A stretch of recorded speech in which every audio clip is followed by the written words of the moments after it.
You know, it has been a busy week there at the Capitol building. Hundreds of people spent hours and hours waiting to voice their opinions about a bill that would direct taxpayer dollars towards private school tuition. So we want to bring in two former state lawmakers today, Dennis Bonnen, former House Speaker who represented Southeast Texas, and Mark Strama, Democratic representative for the Austin area, for a bit of context. So welcome back to both of you. Thanks. Thank you.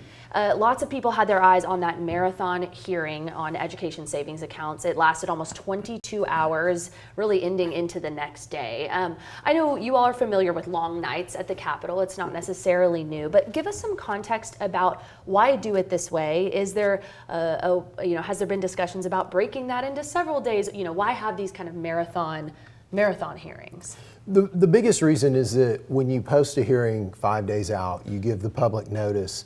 And so what you're doing is if you cut it off, and let's say we all four show up, well, which four of us get to testify that day and then have to go home and come back another day? So the real reason they're marathons is to ensure that everyone from the public who shows up with the intention of being heard, they get heard. That's the real purpose. You don't want to have people traveling to town and then being told, oh, sorry, we stopped at 8 p.m. so everyone's going to go have dinner. Come back on your own dime again and do it next time. I mean, that's right. There isn't really a obviously better way to do it. You do want to, we should celebrate the fact that if you want to testify as a member of the public, you can be heard. And you may blend in over a 22-hour hearing. It's hard to stand out. It's hard to say something new and fresh. But, those experiences do, in my impression is they do have an impact on the decision makers.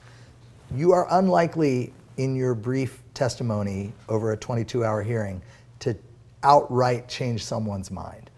But you make an impression, and that impression matters over the long haul. It's hard for the public to appreciate that's the limited impact that they have, but that's not an unsubstantial impact. Yeah, that's a lot of information coming in for that those members on that dais there. But at the end of all of that hearing, the House Public Education Committee left the bill pending, did not take a vote. Could you help us understand maybe why the committee would make that move and decide not to take that vote at that time? Again, it's out of respect for the people of Texas. And so Chairman Brad Buckley, Dr. Buckley, great veterinarian, and he's a gentleman, all these chairs are.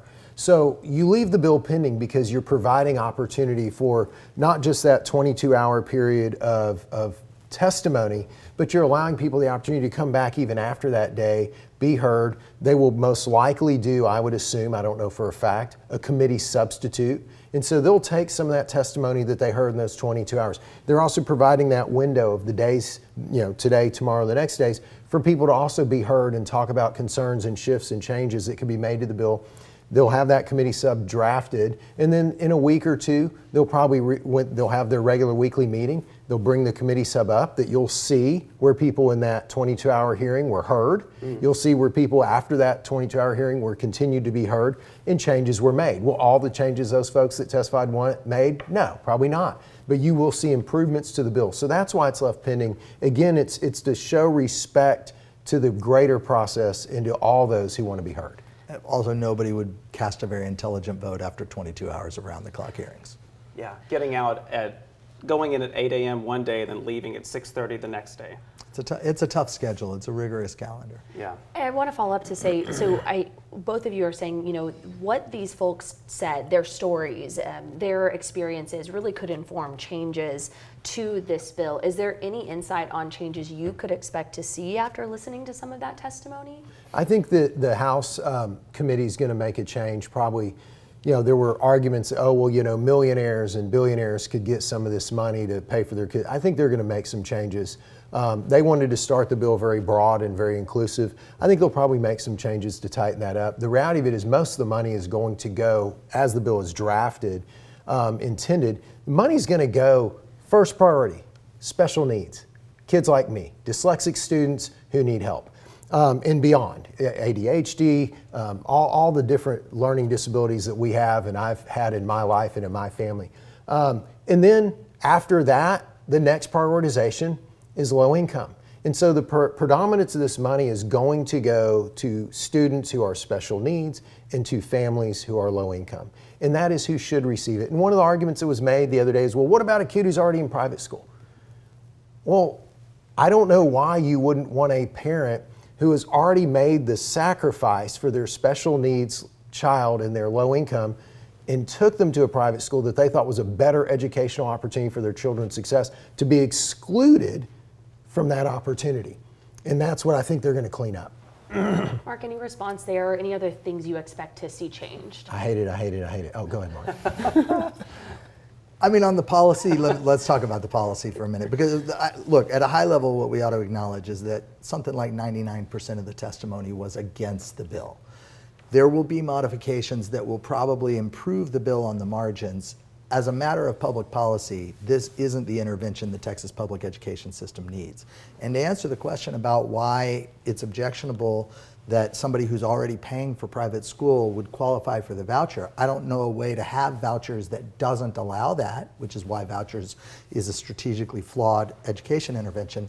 But the reason it's objectionable is because it means that a kid who wasn't receiving education funding from the state now will, which means that the pie is being divided, sliced thinner, which means that our per pupil education spending goes down unless we increase overall education spending.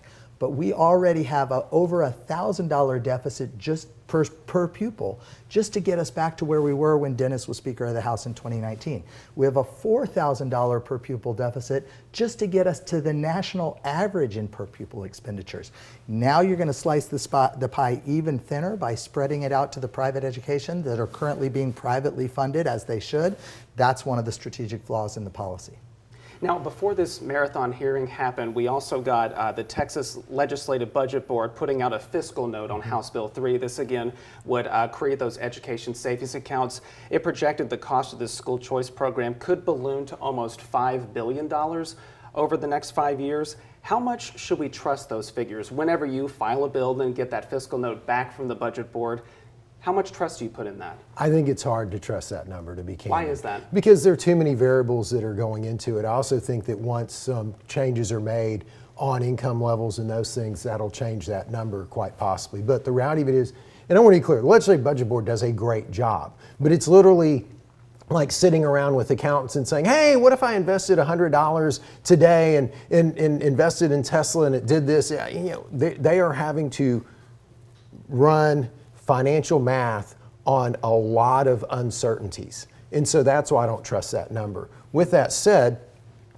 the number is how you see the issue. If you are for school choice and empowering parents and giving parents like mine who have a dyslexic kid with very few options in their community, if you believe that parent should have more choice, you don't mind that number because you want every student who's from a special ed, low-income family being served in the most appropriate way their parents see. So I don't know, I'm not saying the number's wrong, I'm just saying it's highly speculative. Yeah, I understand that perspective too, Mark, but I would imagine that a lot of critics are jumping on this saying that yes, you might be investing $1 billion at this point, but this cost will only get higher and higher over the years ahead. I mean, I think that's a legitimate criticism of the bill. Of course, future legislatures have the power to rein the spending in by narrowing the scope of the bill. And I agree with Dennis that the bill is likely to be narrowed in scope in the committee substitute, not to mention then it's got to go to the House floor for debate and then it's got to be in a conference committee. The fiscal projections right now are just a projection of a snapshot in time. What the bill finally does, here's I think the underlying question about how much this grows. Are we creating a state entitlement to a voucher that any eligible family can claim that will siphon money away from the public education system?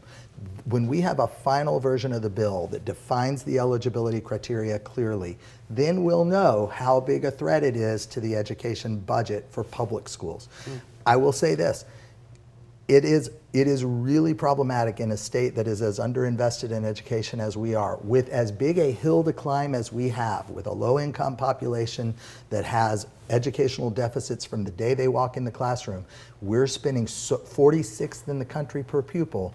And if we divert money to private education that families could pay for out of pocket, if we divert money to private education that isn't focused on the special needs students and the low income students that Dennis talks about, if not enough of those students sign up to use the money and the money ends up predominantly going to more affluent families, that's going to be a problematic policy because it's really going to put even more pressure on our public school budget. But we're also not discussing the House and the Senate both have funding bills to further increase by billions upon billions of dollars for our public education systems. Mark's very good at what he does, and I mean that, and he's talking numbers about other states.